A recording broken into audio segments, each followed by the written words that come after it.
legends in music.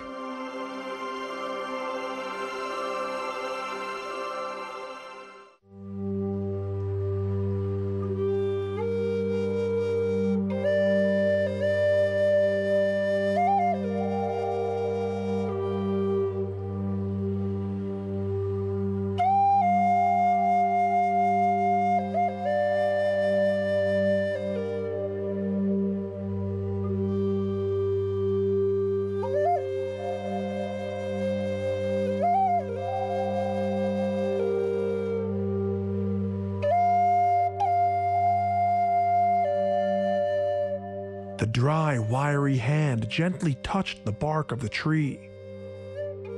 And then the movements became more rapid. The fingers felt the tree trunk and confidently tapped it. The old man took his hand from the bark, and once again he carefully examined the tree and shook his head approvingly. He looked for the right wood, and finally had found what he needed. He knew perfectly well for many years of his life that everything depends on the quality and purity of sound, the tree species, its age and texture.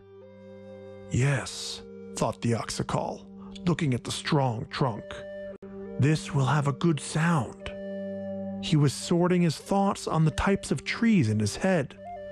The wood of the pear and apple tree give a pure crystal timbre. The maple possesses a bright sound, and the birch or larch have soft and warm sounds. He knew how to make a dumbra as his ancestors did, and knew what kind of sound it would have, because each type of tree sounds differently. He thought about the Tian Shan fir tree. It makes the best dumbra with a caressing sound. No wonder the famous ancient masters chose the fir. But now 100-year-old firs remained only very high in the mountains and did not have enough strength to reach them. Once upon a time in the old days he was young and strong. One of his dumbras cost at times a whole herd of horses, and the glory about him was unprecedented. And on great holidays Jigits arranged Baiga for the right to receive his dumbra. The old man breathed deeply. Only memories remained in his heart. He raised his eyes that were dull from old age to the sky. The Almighty has always been good to him, and now he hoped that he would help him to create such a dumbra that it would eclipse everything that had been done before. His days melted like wax, and he still did not create an instrument with a unique sound, in which he would manifest not only the warmth of his hands, but also the warmth of his soul. This would be his last dumbra. In the hands of a real musician, it would become alive. It would laugh and cry with him, rejoice or grieve. It will reign in any subject, and while it will sound, people as if bewitched will listen to its magical timbre. And now, despite the fact that his hands were disobedient and his eyes were half blind, he still hoped that he could create something. He was sitting in the open air and his thoughts flowed smoothly like waves, rolling one on top of the other. He recalled the stories of the ancient oxacals, that the appearance of the dumbra and its form varied depending on the traditions and customs of a particular village, and the art of the master himself. He reflected on their speeches and on the various legends about the dumbra. Suddenly before his eyes appeared the steppe all strewn with fires and tents of soldiers, and he began to hear the sounds of dumbra that grew stronger and louder. It seemed to him that the dumbra was plaintively singing, telling him its sad story.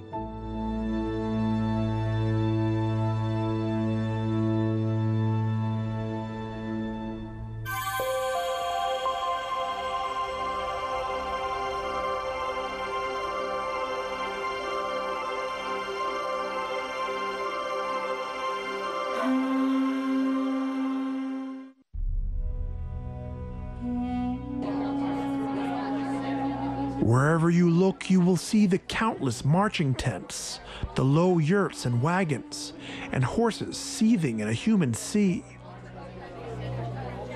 The huge army of Genghis Khan stretching in the picturesque valley between the two mountain ranges. Day and night, the work was in full swing in the military camp.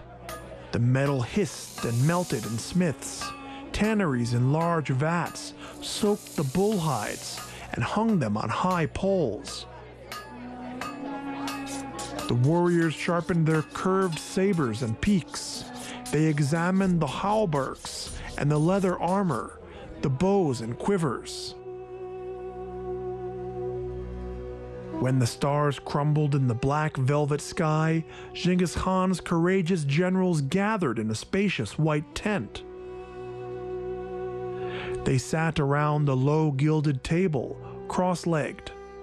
Their faces smeared with the bright steppe sun and the piercing wind were stern and gloomy, and on some of them the scars of previous wounds were clearly visible. Genghis Khan sat on his gilded carved throne. He had a long conversation with his commanders. When he was silent, one could hear his old servant stirring fresh kummus in a leather bag and pouring it into bowls.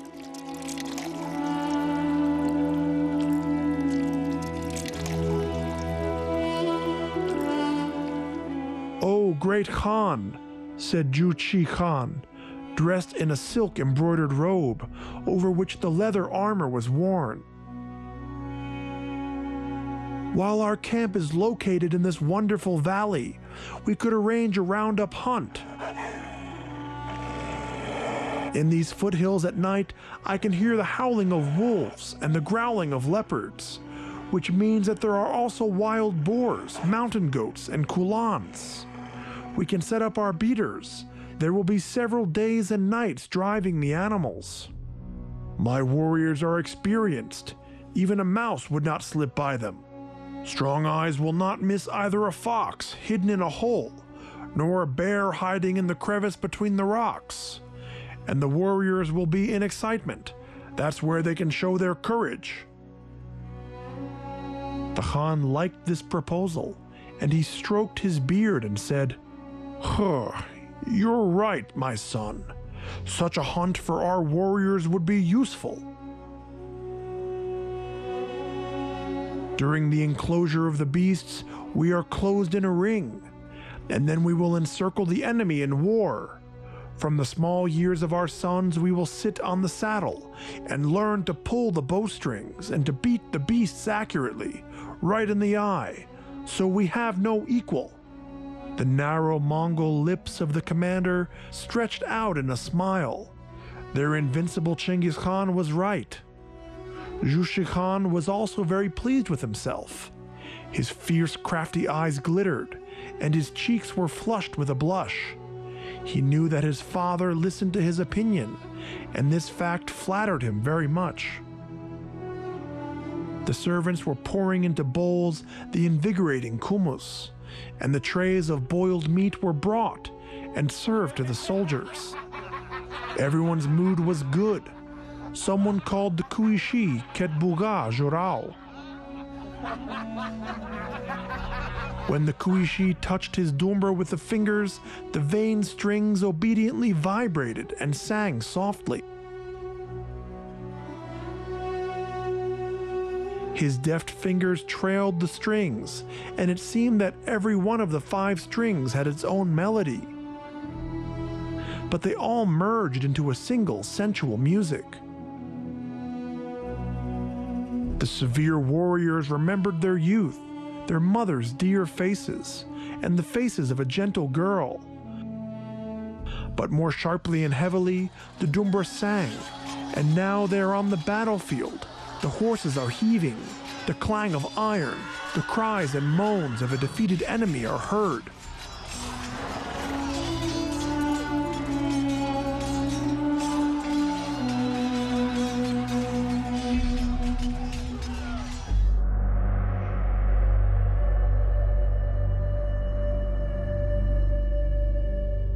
Only the pale yellow sun came out from behind the snowy mountain peaks, and the drums hammered in the Mongol camp.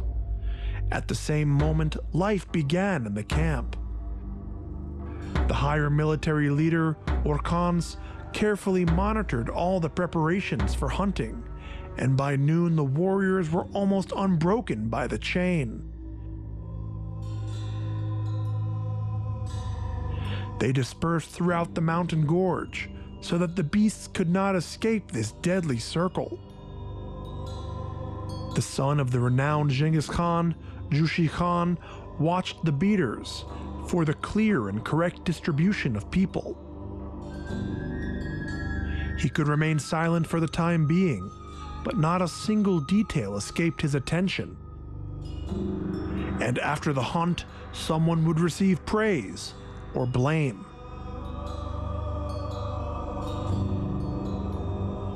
A few days and nights the warriors drove the beasts into the environment, and finally the day of the end of the pen came. Now everyone was just waiting for the great Khan to open the hunt. Frightened, exhausted animals, leopards, foxes, and wild boars, wolves and roe deer, as well as mountain goats, knocking everything in their way, breaking their legs, flew straight to their death.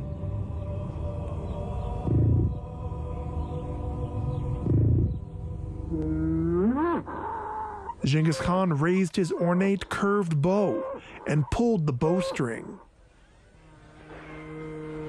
A bloodthirsty arrow screeched and, flying a few dozen meters, plunged into the frightened roe deer.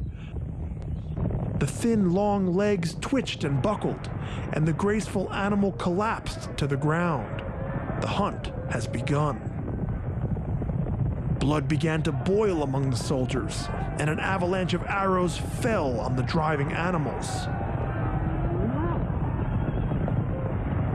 After killing several roe deer, a wolf, and one bear, the happy Genghis Khan left the circle and sat down under the canopy, watching the further course of the hunt. After the nobility and senior officials, the possibility of a shot passed the younger commander and simple soldiers.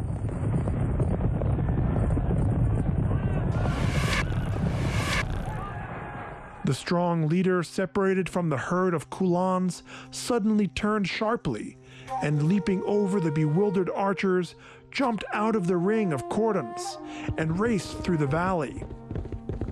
The sharp eyes of Jushi Khan noticed the elusive Kulan and, scattered by the hunt, lashed his sturdy steed and ran after him.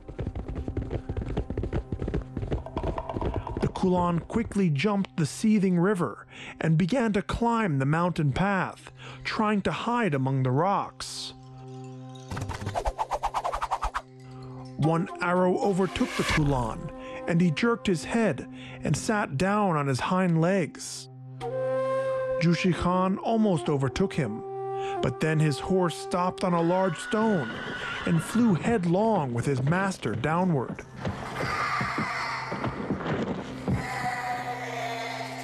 When his faithful warriors galloped towards the blood-stained bloody Khan, they realized that death had already taken him.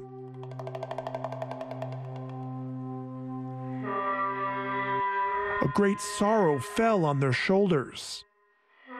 The warriors bowed their heads. They knew that because they did not save their master, painful death also awaited them. When they learned about the death of their ruler, Jushi Khan, no one dared to tell the mournful news to his father, the formidable Genghis Khan. They sat for a long time around the fire of Ketbuga Jirao, deeply thinking. Finally, he lifted his head and looked at all those present and loudly said, "Anyone who brings this message will be executed. No one dares to do this. Let the Dumbra tell him about it." Well, if the Khan gets angry at me and orders me to be executed, this will be my destiny, to accept the death from the great Khan. As soon as the sun came up, the Akhund came to the Khan and sat down next to him. He squeezed the fists of Genghis Khan with force. The Khan looked at the Akun stubbornly and waited for words from him, but Ketbuga did not say anything. Instead, he sat silently, holding the Dumbra in his hands. "Speak," cried Genghis Khan. The brave Kuishi touched the Dumbra with his fingers. The strings trembled, and the Khan heard the sad sounds, as if thousands of women were mourning their child. A heartfelt music pierced his heart, and large tears began to roll down from his eyes. He realized at that moment that death had overtaken his son. When the sounds of the Dumbra stopped, the angry Khan decided to punish the one who had brought him bitter news. But since the Dumbra told him about the story, he ordered to fill it with hot lead. The 3 strings burst, and an opening appeared in the instrument, but this did not make the Dumbra worse, and its sound only improved. So thanks to the famous Akun, the Dumbra sounded even more melodic and more beautiful.